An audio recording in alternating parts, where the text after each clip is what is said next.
സ്നേഹമുള്ളവരെ, ഈ വേദിയിൽ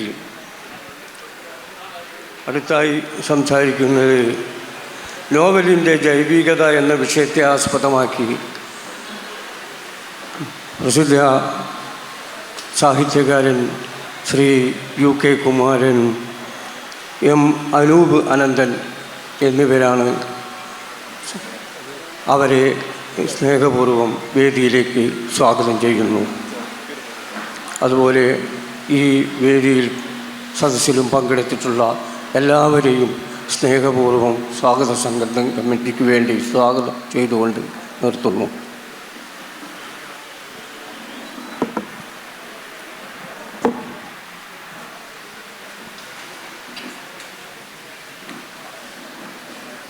പ്രിയപ്പെട്ടവരെ, ഒരുപക്ഷെ ഇതുവരെയുള്ള സെക്ഷനെ അപേക്ഷിച്ച് എന്തുകൊണ്ടോ ആളുകൾ കുറഞ്ഞിട്ടുണ്ട്.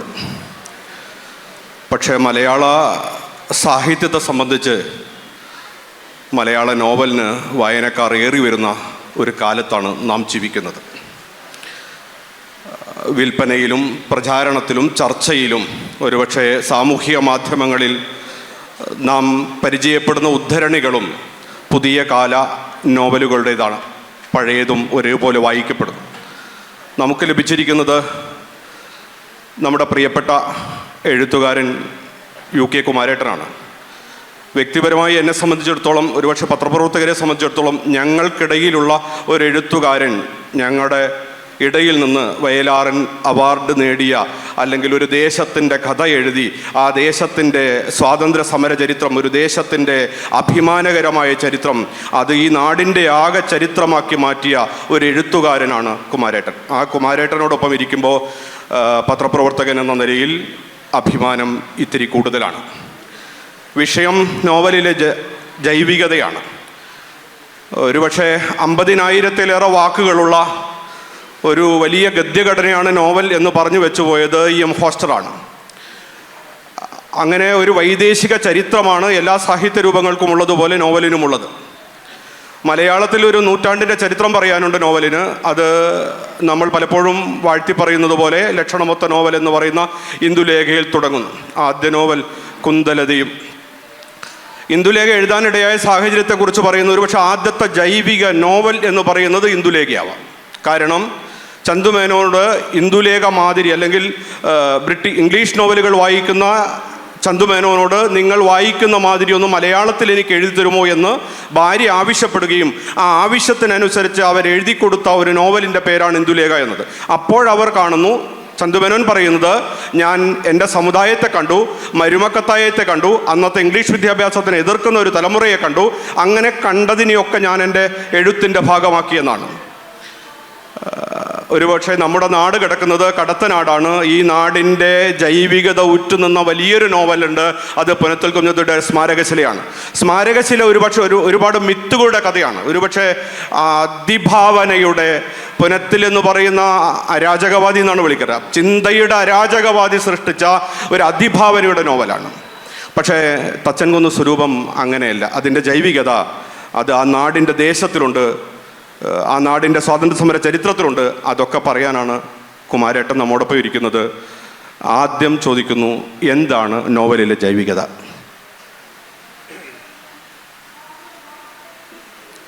എല്ലാവർക്കും എൻ്റെ നമസ്കാരം. നോവലിന് പ്രത്യേകിച്ച് ഒരു ജൈവികതയില്ല. എല്ലാ സാഹിത്യകൃതികൾക്കും ജൈവികത ഉണ്ടെങ്കിൽ മാത്രമേ നിലനിൽക്കാൻ സാധിക്കുകയുള്ളൂ. മലയാളത്തിൽ അടുത്ത കാലത്ത് കാണുന്ന സവിശേഷത, ഒരുപാട് നോവലുകൾ കടന്നു വരുന്നു എന്നുള്ളതാണ്. ആ നോവലുകൾക്ക് തന്നെ ഏറെ പ്രത്യേകതകളുണ്ട്. കാരണം മുമ്പ് മലയാളത്തിലെ ഏറ്റവും വലിയ നോവൽ എന്ന് നാം കരുതിയത് അവകാശികളാണ്.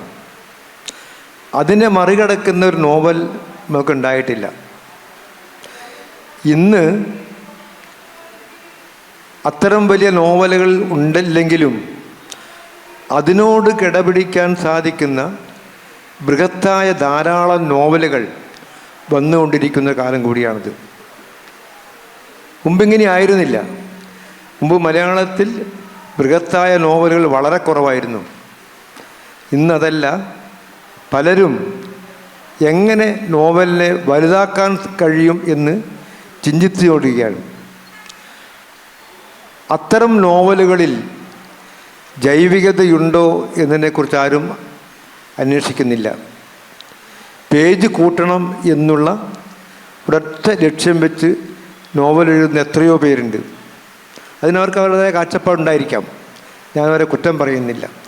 പക്ഷേ അതാണോ നോവലെഴുത്ത് എന്ന് നാം പരിശോധിക്കേണ്ടതാണ്. ഓരോ വർഷവും ധാരാളം നോവലുകൾ പുറത്തു വന്നുകൊണ്ടിരിക്കുകയാണ്.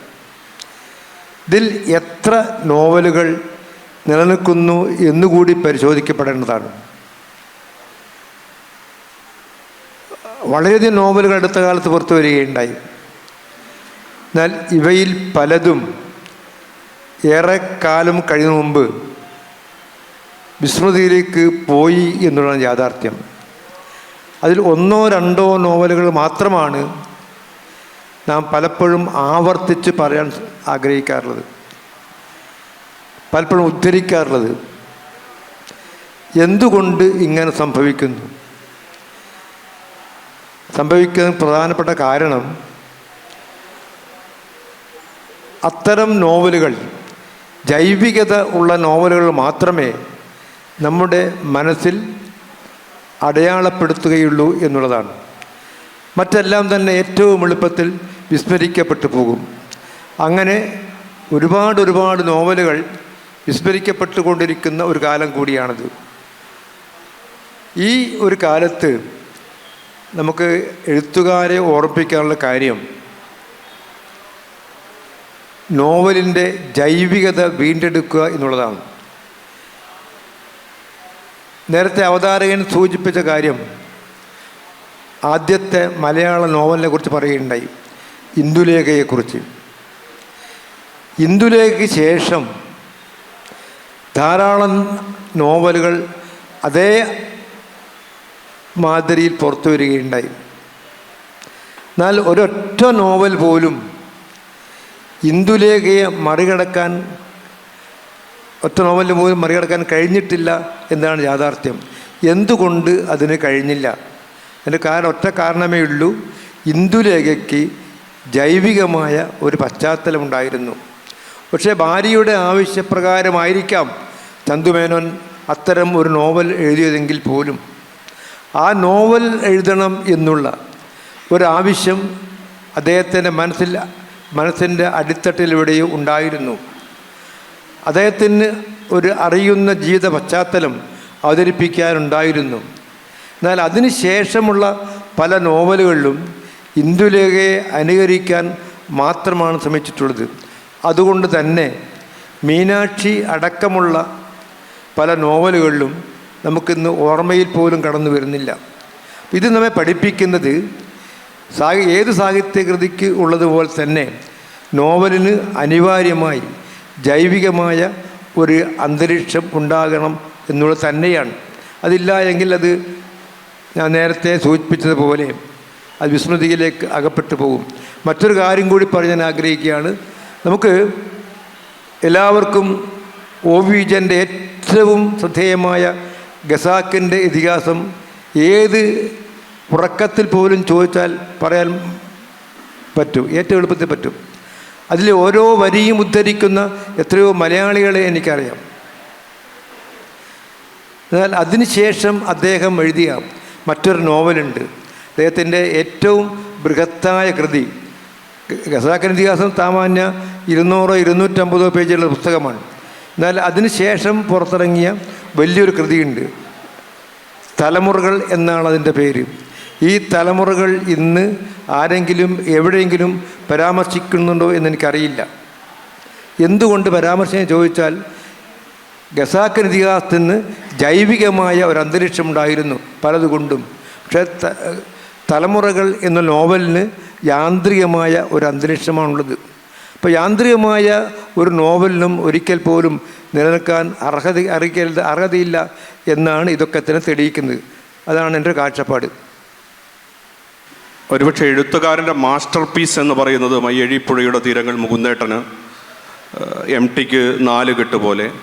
ഇപ്പം കുമാരേട്ടൻ പറയുമ്പോൾ കുറെ കൂടി വ്യക്തത വരുന്നത് ഒരുപാട് കൃതികൾ എഴുതിയ എഴുത്തുകാരെ പോലും പിന്നീട് നാം ഓർക്കപ്പെടുന്നത് അവരുടെ ആത്മബന്ധമുള്ള എഴുത്തുകൾ ചേർത്തു പിടിച്ചാണ്. അങ്ങനെ നോക്കുമ്പോൾ ബഷീർ എന്ന സാഹിത്യകാരൻ എഴുതിയതൊക്കെ ആത്മബന്ധമുള്ളതായതുകൊണ്ടാണോ ബഷീറിനെ ഓർക്കുമ്പോൾ പാത്തുമ്മയുടെ ആടും ബാല്യകാല സഖിയും ഡുപ്പാപ്പക്കാരാനോർന്നും അങ്ങനെ മതിലുകൾ ഉൾപ്പെടെ ഒരു നിര പ്രത്യക്ഷപ്പെടുന്നത്? മറ്റെഴുത്തുകാർക്കൊന്നുമില്ലാത്ത സൗഭാഗ്യം ബഷീറിന് ലഭിച്ചിട്ടുണ്ടോ?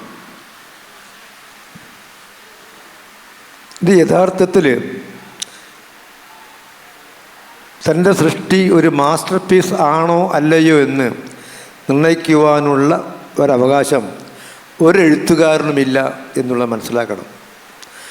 തൻ്റെ സൃഷ്ടി മാസ്റ്റർ പീസാണോ എന്ന് ഒരു എഴുത്തുകാരൻ പറയുകയാണെങ്കിൽ തീർച്ചയായിട്ടും ആ എഴുത്ത് ഒരിക്കൽ പോലും ഒരു മാസ്റ്റർ പീസ് ആവുകയില്ല എന്നും കൂടി ഞാൻ മനസ്സിലാക്കണം. ഞാൻ നേരത്തെ പറഞ്ഞ ഉദാഹരണം ഒന്നുകൂടി എടുത്തു പറയാൻ ആഗ്രഹിക്കുകയാണ്.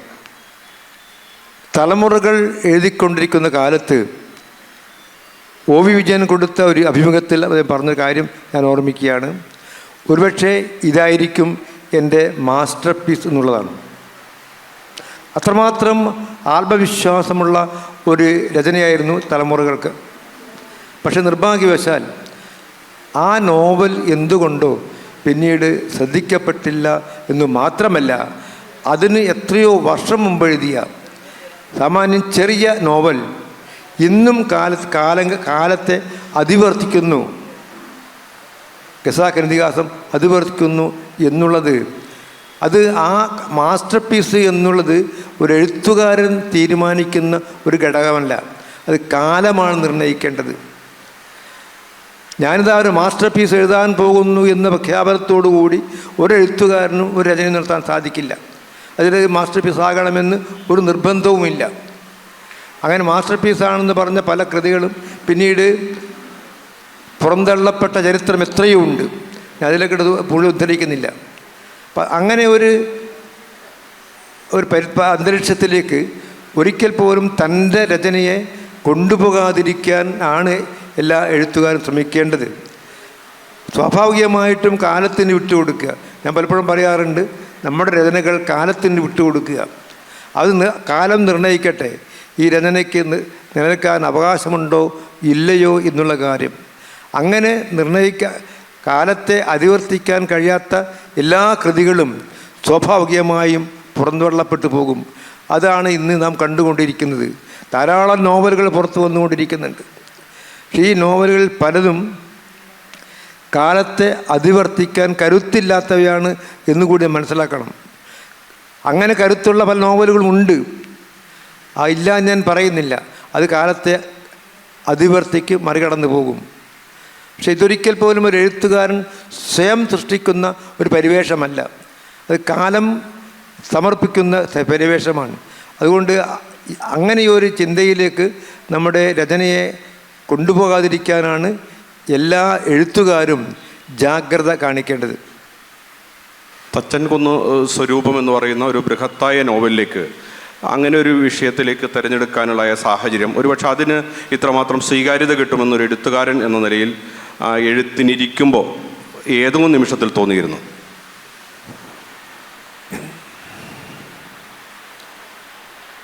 തച്ചൻകുന്ന് സ്വരൂപം എന്നെ സംബന്ധിച്ചിടത്തോളം എനിക്കൊരുപാട് ബഹുമതികൾ ലഭിച്ച ഒരു കൃതിയാണ്. ആ കൃതി പുറത്തു വരുന്ന കാലത്ത് ഇത്രമാത്രം അതിന് അംഗീകാരം ലഭിക്കുമെന്ന് എനിക്കറിയുമായിരുന്നില്ല.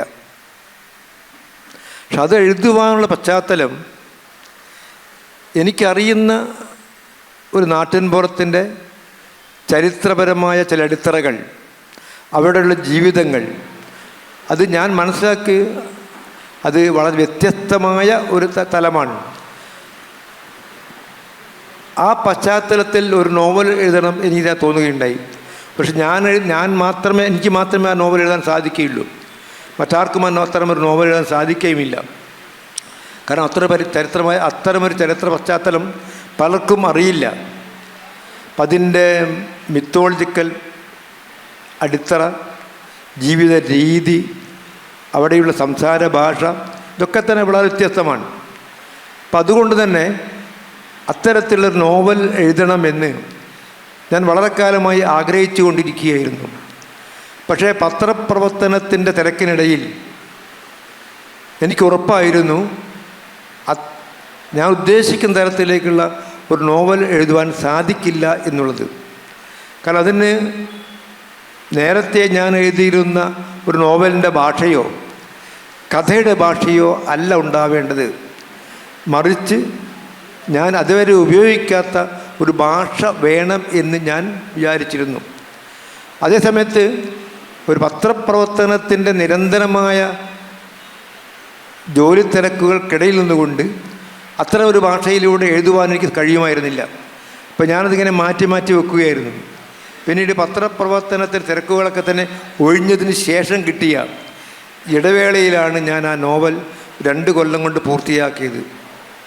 അത് പുറത്ത് വന്നപ്പോൾ അതിനെ നമ്മുടെ വായനാ സമൂഹം വേണ്ട രീതിയിൽ അംഗീകരിച്ചിരുന്നില്ല എന്നത് യാഥാർത്ഥ്യമാണ്. അതിലൊരിക്കൽ പോലും ഞാൻ ദുഃഖിതനായിരുന്നില്ല. ഞാനിത് പലപ്പോഴും കാലത്തിന് വിട്ടുകൊടുക്കുകയാണ് എൻ്റെ ഓരോ രചനയും. കാരണം ഞാനല്ല തീരുമാനിക്കേണ്ടത്, കാലമാണ് എന്നുള്ള വിശ്വാസത്തോടു കൂടി. എന്നാൽ എന്നെപ്പോലും അത്ഭുതപ്പെടുത്തിക്കൊണ്ട് നോവൽ ഇറങ്ങി 5-8 മാസം കഴിഞ്ഞപ്പോൾ അതിന് ധാരാളം അംഗീകാരങ്ങൾ ലഭിക്കുന്നു, വലിയൊരു വായനാ സമൂഹമുണ്ടാകുന്നു, അത് കേരളത്തിൻ്റെ പല ഇടങ്ങളിലും ചർച്ച ചെയ്യപ്പെടുന്നു. അതെന്നെ സംബന്ധിച്ചിടത്തോളം ഒരത്ഭുതമായിരുന്നു. കാരണം പലപ്പോഴും നമ്മുടെ തികച്ചും ഗ്രാമീണമായ ഒരു അന്തരീക്ഷത്തിൽ എഴുതിയ ഒരു കൃതി ഈ രീതിയിൽ സ്വീകരിക്കപ്പെടുക എന്ന് ഞാൻ ഒരിക്കൽ പോലും വിശ്വസിച്ചിരുന്നില്ല. കാരണം അത്തരം ആ ഒരു ശരിക്കും പറഞ്ഞൊരു കടത്തനാടൻ ഭാഷയാണ് അതിലുപയോഗിച്ചത്. അത് കടത്തനാടിൻ്റെ ഗ്രാമീണ ശൈലിയാണ് അതിലുപയോഗിച്ചത്. അത് കടത്തനാടിന് പുറത്ത് എങ്ങനെയാണ് അത് സ്വീകരിക്കപ്പെടുക എന്നുള്ളത് എനിക്കൊരു ഏറെ ഉത്കണ്ഠയുണ്ടായിരുന്നു. പക്ഷേ എൻ്റെ എല്ലാ ഉത്കണ്ഠകളിലെയും മാറ്റിവെച്ചുകൊണ്ട് കേരളത്തിൽ അങ്ങോളം ഇങ്ങോളം അത് സ്വീകരിക്കപ്പെടുന്ന ഒരനുഭവമാണ് എനിക്കുണ്ടായിട്ടുള്ളത്.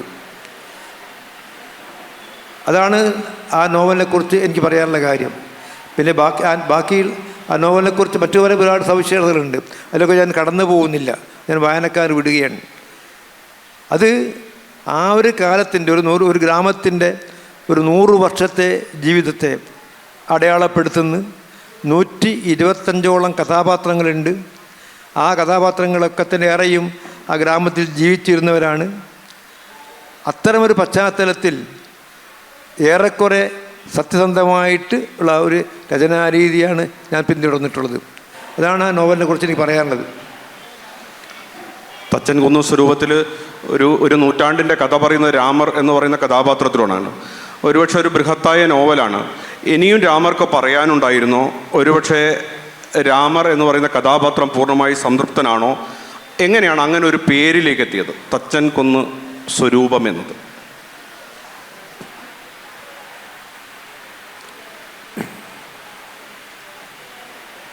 ആ നോവലിൻ്റെ പേര് വരാൻ കാരണം തച്ചൻ കുന്ന് എന്നുള്ള സ്ഥലത്തിൻ്റെ ഏറ്റവും പഴയ പേര് തക്ഷകൻ കുന്ന് എന്നുള്ളതാണ്.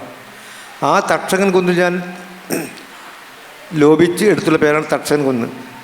പിന്നെ സ്വരൂപം എന്നുള്ളത് അതിൻ്റെ നമ്മളൊക്കെ പെരുമ്പടപ്പ് സ്വരൂപം, ആലുവ സ്വരൂപമൊക്കെ പറയില്ല, അതുപോലെയുള്ള ഒരു കൂട്ടായ്മയുടെ കഥയും. അങ്ങനെ ഒരു പേരല്ലാതെ ആ നോവലിന് കൊടുക്കുവാൻ കഴിയുമായിരുന്നില്ല. അപ്പം അവിടെ ഇനി രാമർ എന്നുള്ള കഥാപാത്രം, ആ കഥാപാത്രം ഒരുപക്ഷെ ആ ഗ്രാമത്തിൽ ജീവിച്ച ഒരാളായിരിക്കാം, ഇല്ല ഞാൻ പറയുന്നില്ല. ഞാൻ ഒരിക്കൽ പോലും കൃത്രിമമായൊരു കഥാപാത്രത്തിന് സൃഷ്ടിക്കാൻ സാധിക്കില്ല. എൻ്റെ എല്ലാ കഥാപാത്രങ്ങളും എനിക്ക് ഏറെക്കുറെ അറിയുന്നവരും നല്ല പരിചയമുള്ളവരുമാണ്. ആ ചിരപരിചിതമായ ഒരു അന്തരീക്ഷത്തിൽ നിന്നാണ് പലപ്പോഴും ഞാൻ രചന നടത്താറുള്ളത്. ഏത് കഥയും എൻ്റെ വ്യക്തിപരമായ അനുഭവത്തിൻ്റെ ഈ പശ്ചാത്തലമാണ്. അതേപോലെ തന്നെ ഈ നോവലും അതുപോലെ തന്നെയാണ്. ഈ സത്സംഗ രാമറിന് ഒരു രണ്ടാം പതിപ്പുണ്ടാകുമോ, രണ്ടാം ജന്മം ഉണ്ടാകുമോ ചോദിച്ചാൽ എനിക്കറിയില്ല. കാരണം രാമർ എന്നുള്ള കഥാപാത്രം ഇപ്പോഴും നമ്മുടെ പല ഗ്രാമങ്ങളിലും അതുപോലെ തന്നെയുള്ള ഉണ്ട് എന്ന് നമുക്കറിയാം. ഇനി അത്തരമൊരു രാമറിനെ കൊണ്ട് ഈ സമൂഹത്തിന് എന്തെങ്കിലും പ്രയോജനമുണ്ടോ ചോദിച്ചാൽ അതിനും എനിക്ക് കൃത്യമായൊരു ഉത്തരമില്ല. ഞാൻ നേരത്തെ പറഞ്ഞതുപോലെ ഇതൊക്കെ തന്നെ കാലത്തിന് വിട്ടുകൊടുക്കാനാണ് ഞാൻ ഏറെ ഇഷ്ടപ്പെടുന്നത്. ഒരു ദേശ ചരിത്രമാണത്. അത് കേളപ്പജിയുടെയും ആ നാടിൻ്റെ ചരിത്രം എങ്ങനെയാണ് വളരെ ചെറുപ്പത്തിലെ അങ്ങയിലേക്ക് ഒരു എഴുത്ത് രൂപത്തിലേക്ക് നാളെ കൊണ്ടുപോകണമെന്ന് ചിന്തിക്കുന്ന തരത്തിലേക്ക് ആരാണ് അതിന് വിത്തിട്ടത്? അങ്ങനെ ഒരാൾ കഥ പറഞ്ഞു തന്നിട്ടുണ്ടാവുമല്ലോ.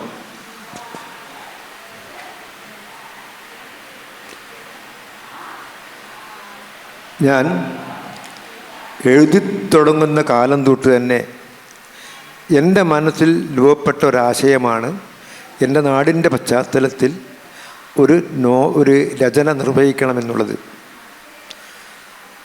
പക്ഷേ ഞാൻ ഉദ്ദേശിക്കുന്നത് പോലെ അതത്ര എളുപ്പമായിരുന്നില്ല. ഞാൻ നേരത്തെ സൂചിപ്പിച്ച പോലെ ഞാൻ സ്ഥിരമായി കൈകാര്യം ചെയ്യുന്ന ഒരു പത്രപ്രവർത്തന ഭാഷയിൽ അല്ല നോവൽ എഴുതേണ്ടത്, സാഹിത്യ ഭാഷയിലല്ല നോവൽ എഴുതേണ്ടത്. അതിൻ്റേതായൊരു ഭാഷ വേണം, അതിൻ്റേതായ ഒരു അന്തരീക്ഷം വേണം. അതിനു വേണ്ടിയുള്ള ഒരു അന്വേഷണമായിരുന്നു പിൽക്കാലത്ത് ഞാൻ നിരന്തരമായി നടത്തിക്കൊണ്ടിരുന്നത്. അതുകൊണ്ട് അതിനു വേണ്ടി ഞാൻ പലപ്പോഴും എൻ്റെ നാട്ടിലെ ഏറ്റവും പഴയ തലമുറയിലെ ആളുകളുമായി നിരന്തരം സംസാരിക്കുകയും അവരുടെ അനുഭവങ്ങൾ പങ്കുവെക്കുകയും ചെയ്തു. അവർക്കൊക്കെ ധാരാളം കഥകൾ പറയാനുണ്ടായിരുന്നു ആ നാടിനെക്കുറിച്ച്. ഞാനെൻ്റെ നാട്ടിൽ ജീവിച്ചത് 10-15 കൊല്ലം മാത്രമാണ്, ബാക്കിയെല്ലാം പുറത്താണ്. പക്ഷേ അക്കാലത്ത് ഞാൻ കേട്ടിരുന്ന ആ കഥകളൊക്കെ തന്നെയും എൻ്റെ മനസ്സിലുണ്ടായിരുന്നു. പിന്നീട് നോവൽ എഴുതാൻ ആരംഭിച്ചപ്പോൾ അവരൊക്കെ തന്നെ ആ കഥകളൊക്കെ തന്നെ പൂർവാധികം ശക്തിയോടുകൂടി എൻ്റെ മനസ്സിലേക്ക് കടന്നു വരികയായിരുന്നിട്ടുള്ളത്. ആ നാടിൻ്റെ രാഷ്ട്രീയ പശ്ചാത്തലം, ആ നാടിൻ്റെ മിത്തുകൾ, അതുപോലെ തന്നെ ആ നാടിൻ്റെ മറ്റ് എല്ലാ കാര്യങ്ങളും അതേ തീവ്രതയോടുകൂടി എൻ്റെ മനസ്സിലേക്ക് കടന്നു വന്നു എന്നതാണ് യാഥാർത്ഥ്യം. അതുപക്ഷെ അതായിരിക്കാം തക്ഷക സ്വരൂപത്തെ എല്ലാവരും പറയുന്നത് പോലെ വ്യത്യസ്തമായ ഒരു നോവലാക്കി തീർത്തത് എന്ന് എനിക്ക് തോന്നുകയാണ്. കുമാരേട്ടൻ്റെ വ്യക്തിപരമായ രാഷ്ട്രീയം ആ എഴുത്തിനെ സ്വാധീനിച്ചിട്ടുണ്ടോ?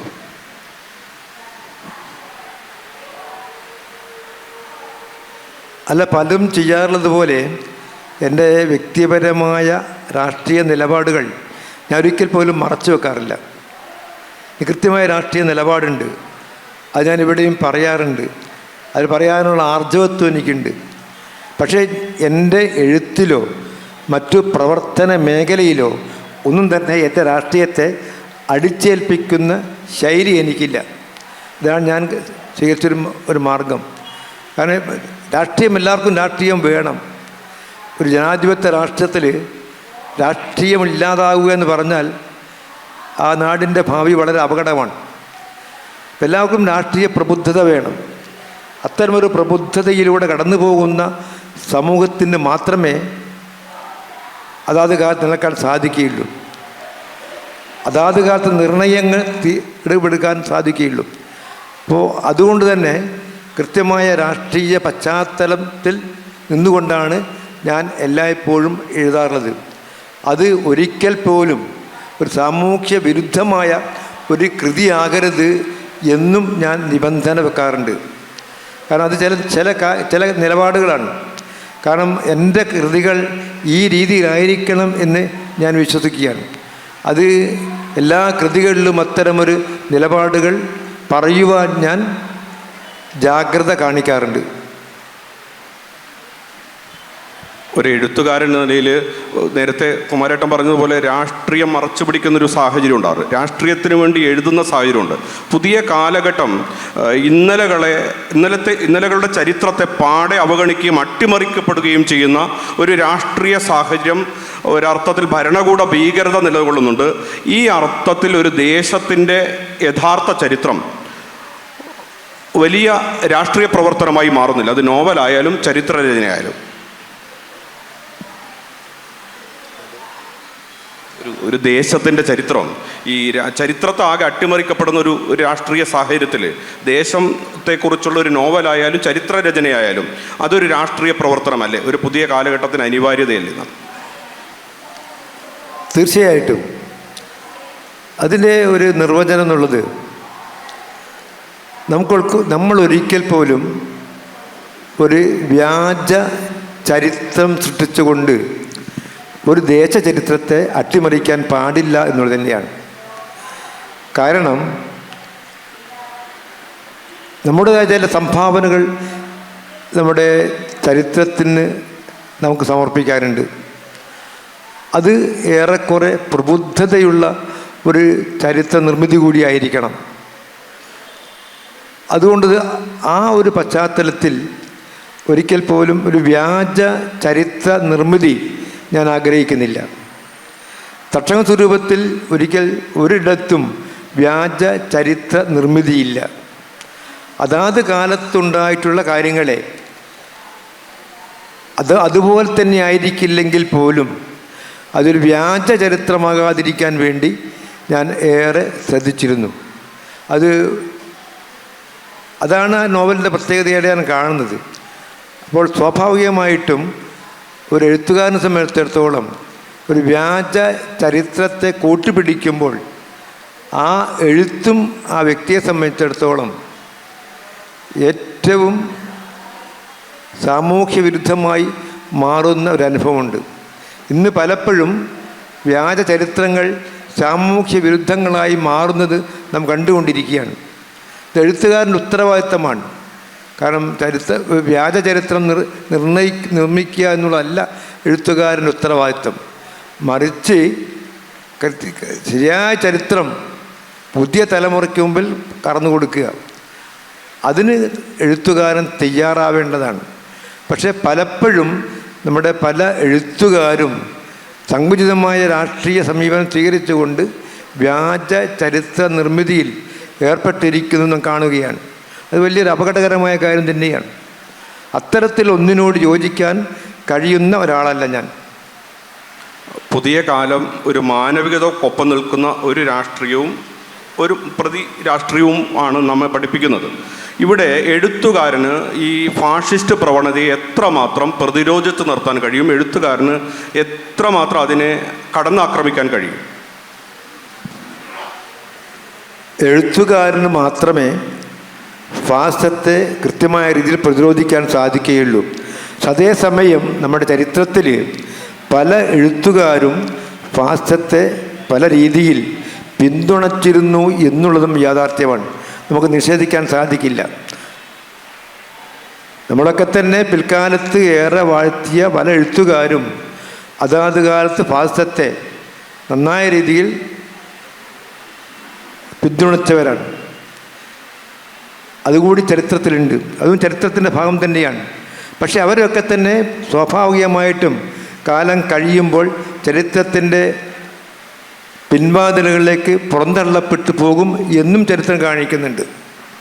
അപ്പോൾ ഈ രീതിയിൽ വലിയൊരു ഉത്തരവാദിത്തമാണ് എഴുത്തുകാരന് ഇന്ന് നിർവഹിക്കാനുള്ളത്. ഒരിക്കൽ പോലും ഫാസിസത്തിന് അനുകൂലമായ ഒരു സമീപനം സ്വീകരിച്ചുകൊണ്ട് ഒരു എഴുത്തുകാരന് മുന്നോട്ട് പോകാൻ സാധിക്കില്ല. പക്ഷേ ഫാസിസത്തെ തൽക്കാലത്തേക്ക് പിന്തുണച്ചുകൊണ്ട് ഒരുപാട് ആനുകൂല്യങ്ങൾ നിർവഹിക്കാൻ കഴിയുമെങ്കിൽ പോലും പക്ഷേ അത് നീണ്ടു നിൽക്കുന്ന ഒന്നല്ലത്. പക്ഷെ ഇവിടെ നാം മനസ്സിലാക്കേണ്ട കാര്യം, ഇപ്പം മുമ്പത്തെ പോലെയല്ല. ഇപ്പോൾ പല രീതിയിലും ഫാസിസത്വം പല രീതിയിൽ നമ്മെ പിടിമുറിക്കൊണ്ടിരിക്കുകയാണ്. ഞാൻ എന്നെ മുമ്പിലിരിക്കുന്നത് എൻ്റെ സുഹൃത്ത് KP രാമനുണ്ണിയാണ്. അദ്ദേഹം പ്രതിദാനം ചെയ്യുന്ന കേന്ദ്ര സാഹിത്യ അക്കാദമിയിൽ അടുത്ത കാലത്തുണ്ടായ സംഭവം നമ്മൾ ഞെട്ടിപ്പിക്കുന്നതാണ്. കാരണം കേന്ദ്ര സാഹിത്യ അക്കാദമിയിലെ പുരസ്കാരങ്ങൾ ഒരിക്കൽ പോലും കേന്ദ്ര സർക്കാരിൻ്റെ പിന്തുണയോടുകൂടിയല്ല പ്രഖ്യാപിക്കാറുള്ളത്. അത് നിർണ്ണയിക്കുവാനുള്ള അധികാരവും അവകാശവും അതിന് സർക്കാർ നിയോഗിച്ച സംഘടനയ്ക്കുണ്ട്. അവരത് കാലാകാലങ്ങൾ വേണ്ട രീതിയിൽ നിർണ്ണയിക്കും. എന്നാൽ ചരിത്രത്തിലാദ്യമായിട്ട് ഈ വർഷം അവാർഡ് പ്രഖ്യാപിക്കാൻ പോകുമ്പോൾ നാം കേൾക്കുന്നത് പ്രഖ്യാപിക്കാൻ പാടില്ല, അത് നിർത്തിവെക്കണം എന്നുള്ളത് തന്നെയാണ്. അതിന് കാരണം എന്താണെന്ന് പോലും ആരും ഇന്ന് പ്രഖ്യാപിച്ചിട്ടില്ല. ഇനിയിപ്പോൾ അത് എന്തുകൊണ്ട് തങ്ങൾക്ക് ഇഷ്ടപ്പെട്ടവർ കൊടുക്കാൻ വേണ്ടിയാണോ അങ്ങനെയൊരു തീരുമാനമുണ്ടായത് എന്നും നമുക്കറിയില്ല. പക്ഷേ ഇത് ചരിത്രത്തോട് ചെയ്യുന്ന ഏറ്റവും വലിയ നീതികേടാണ്. ചരിത്രത്തിൽ ഒരിക്കലും അതങ്ങനെ ഉണ്ടായിട്ടില്ല. ജവഹർലാൽ നെഹ്റു കേന്ദ്ര സാഹിത്യ അക്കാദമി രൂപീകരിക്കുമ്പോൾ പ്രഖ്യാപിച്ചിട്ടത് അതിൻ്റെ പരിപൂർണമായ സ്വാതന്ത്ര്യമാണ്. ഒരിക്കൽ പോലും ആരും അതിൻ്റെ പ്രവർത്തനങ്ങളിൽ ഇടപെട്ട ചരിത്രമുണ്ടായിട്ടില്ല. എന്നാൽ ഇപ്പോൾ നാം കണ്ടുകൊണ്ടിരിക്കുന്നത് കേന്ദ്ര സർക്കാർ അതിൻ്റെ പല പ്രഖ്യാപനത്തിൽ ഇടപെട്ടിരിക്കുന്നു എന്ന് തന്നെയാണ്. അപ്പോൾ തീർച്ചയായിട്ടും നമ്മെ ഭയപ്പെടുത്തിക്കൊണ്ടിരിക്കുന്ന ഒരു അന്തരീക്ഷത്തിലൂടെയാണ് നമ്മളിന്ന് കടന്നുപോയിക്കൊണ്ടിരിക്കുന്നത്. അതുകൊണ്ട് തന്നെ നമ്മളിന്ന് മുന്നോട്ട് വെക്കുന്ന ഓരോ കാൽവെപ്പും വളരെയധികം ജാഗ്രത കാണിക്കേണ്ട സന്ദർഭം കൂടിയാണിത്. എഴുത്തുകാരൻ ഏതു പക്ഷത്ത് നിൽക്കും ചോദിക്കുമ്പോൾ കൃത്യമായിട്ട് ഇന്ന പക്ഷമാണ് എൻ്റേതെന്ന് പറയാനുള്ള ഉത്തരവാദിത്വം എഴുത്തുകാർക്കുണ്ട് എന്നുള്ളതാണ്. അത് തുറന്ന് പറയാൻ വേണ്ടി നാം ബാധ്യസ്ഥരാണ്. അത് ബാധ്യതപ്പെട്ടില്ലെങ്കിൽ നാളെ നാം ഏറെ ദുഃഖിക്കും എന്നുള്ളതാണ് എൻ്റെ കാഴ്ചപ്പാട്. മലയാള നമുക്ക് കുറച്ച് ചോദ്യങ്ങളിലേക്ക് കടക്കാം. ആരുടെയും ഭാഗത്ത് ചോദ്യം ഉണ്ടെങ്കിൽ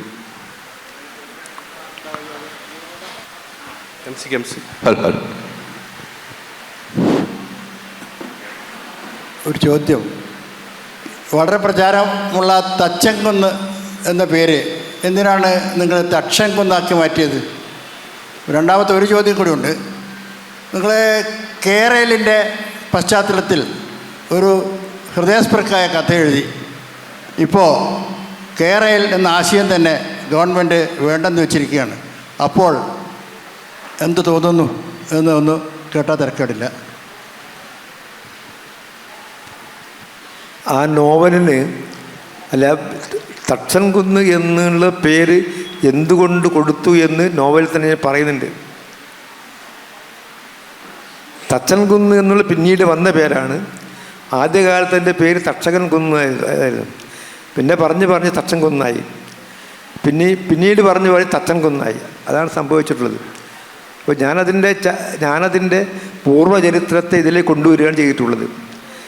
പിന്നെ മറ്റേ കഥയുടെ കാര്യം ചോദിക്കുകയാണെങ്കിൽ തമാശയുള്ളത്, എനിക്ക് തോന്നുന്നു ചിലപ്പോൾ എൻ്റെ കഥ വായിച്ചുകൊണ്ടായിരിക്കാം സർക്കാർ അങ്ങനെ തീരുമാനം എടുത്തുകൊണ്ട് ചെയ്യാം. അങ്ങനെ സംഭവിക്കാമല്ലോ.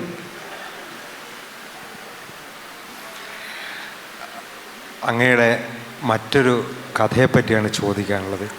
മടുത്ത കളി എന്നൊരു കഥ, അത് പാഠപുസ്തകത്തിലൊക്കെ ഉണ്ടായിരുന്നു. വളരെ ഹൃദയസ്പർക്കായ ഒരു കഥയാണ്. കഥ ഞാനിവിടെ വിശദീകരിക്കുന്നത് സമയം കൊല്ലും. അപ്പോൾ എഴുത്തിൻ്റെ ജൈവികതയാണല്ലോ ഇവിടുത്തെ ഒരു വിഷയം എന്ന് പറയുന്നത്. സംസാരമധ്യേ അങ്ങിപ്പോൾ പറഞ്ഞു താങ്കളുടെ എല്ലാ രചനകളിലും താങ്കളുടെ ഒരു അനുഭവ പശ്ചാത്തലം ഉണ്ട് എന്നുള്ളത്. അപ്പോൾ ഈ മടുത്ത കളി വളരെയധികം വേദനിപ്പിക്കുന്ന, നൊമ്പരപ്പെടുത്തുന്ന ഒരു കഥയാണ്. ഈ കഥയുടെ പുറകിലുള്ള അനുഭവ പശ്ചാത്തലം ഒന്ന് വിവരിക്കാമോ? മടുത്ത കളി എന്നുള്ള കഥ ഇവിടെ എത്ര പേർ വായിച്ചു എന്ന് എനിക്കറിയില്ല. ഞാൻ ആ കഥ പറഞ്ഞാൽ മാത്രമേ അതിൻ്റെ പശ്ചാത്തലം മറ്റുള്ളവർക്ക് മനസ്സിലാവുകയുള്ളൂ. എങ്കിൽ പോലും പറയാം, പലപ്പോഴും ഞാനിങ്ങനെ എൻ്റെ ജോലിക്ക് പോകാറുള്ളത് വീട്ടിൽ നിന്ന് ഇറങ്ങി വന്ന് മിഠായി തെരുവിൽ വന്ന് അവിടെ നിന്ന് ബസ് കയറി അങ്ങോട്ട് പോകാറുള്ളത്. ഒരു ദിവസം ഞാൻ മിഠായി തെരുവിൽ നടക്കുമ്പോൾ ഞാൻ കാണുന്നത് അവിടെയുള്ള ഷോപ്പിംഗ് സെൻറ്ററിൻ്റെ പിന്നിൽ ഒരു കോമാളി വേഷം ധരിച്ച ഒരാൾ അവിടെ നിൽക്കുകയാണ്. ആ ആളെ കെട്ടിപ്പിടിച്ചുകൊണ്ട് ഒരു പെൺകുട്ടിയുണ്ട്. ആ പെൺകുട്ടി കരയുന്നു. തൊട്ട ദൃശ്യമുള്ളൂ. ഈ ദൃശ്യം എൻ്റെ മനസ്സിലേക്ക് കടന്നു വരികയും പിന്നീട് തന്നെ വല്ലാതെ അലട്ടുകയും ചെയ്തുകൊണ്ടിരുന്നു. ആ ദൃശ്യമാണ് പിന്നീട് മടുത്ത കളിയായി രൂപാന്തരപ്പെടുന്നത്. ഒറ്റ ദൃശ്യമാണത്. പിന്നെ അതിന് വേറെ ഒരുപാട് പശ്ചാത്തലമുണ്ട്. ഒരു കഥയെ സംബന്ധിച്ചിടത്തോളം ഇവിടെ എനിക്കോ രാമനുണ്ടിക്കോ അറിയാം, ഒരു ദൃശ്യം കിട്ടിയാൽ മതി നമുക്കൊരു കഥ എഴുതാൻ സാധിക്കും. അപ്പോൾ ആ ഒരു ദൃശ്യമാണത്. അതാണ് എൻ്റെ പശ്ചാത്തലം.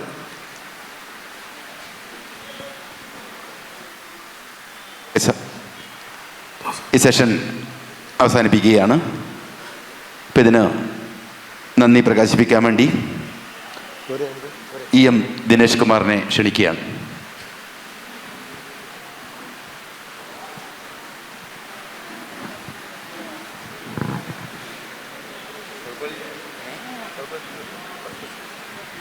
ശ്രീനാരായണ ഗുരുവിൻ്റെ വാദിക്കാനും ജയിക്കാനുമല്ല അറിയാനും അറിയിക്കാനുമാണ് എന്ന വരികളാണ് ഇപ്പോൾ ഓർമ്മ. കാരണം ഇത്ര നിശബ്ദമായി മലയാളത്തിൽ ഇടപെടാൻ കഴിയുന്ന വളരെ ചുരുക്കം എഴുത്തുകാരേ ഉള്ളൂ. അതിലൊരാളാണ് കുമാരേട്ടൻ. കുമാരേട്ടൻ പറയേണ്ടത് പതിയെ പറയുകയും ബഹളമില്ലാതെ പിരിഞ്ഞു പോവുകയും ചെയ്യും. അതാണ് ആ കഥയുടെ പ്രത്യേകത എന്ന് മാത്രം പറഞ്ഞുകൊണ്ട് നിർത്തുന്നു. എല്ലാവർക്കും നമസ്കാരം. പ്രിയമുള്ളവരെ, നോവലിൻ്റെ ജൈവികത എന്ന ഈ ഒരു സെഷൻ വളരെ ജൈവികതയുള്ളതാക്കി മാറ്റിയ നമ്മുടെയൊക്കെ അഭിമാനമായ UK കുമാരൻ അവർക്കും അതോടെ തന്നെ മാധ്യമത്തിൻ്റെ ജേർണലിസ്റ്റ് കൂടിയായ അനൂപ് അനന്തനും നന്ദി അറിയിച്ചുകൊണ്ട് നിർത്തുന്നു.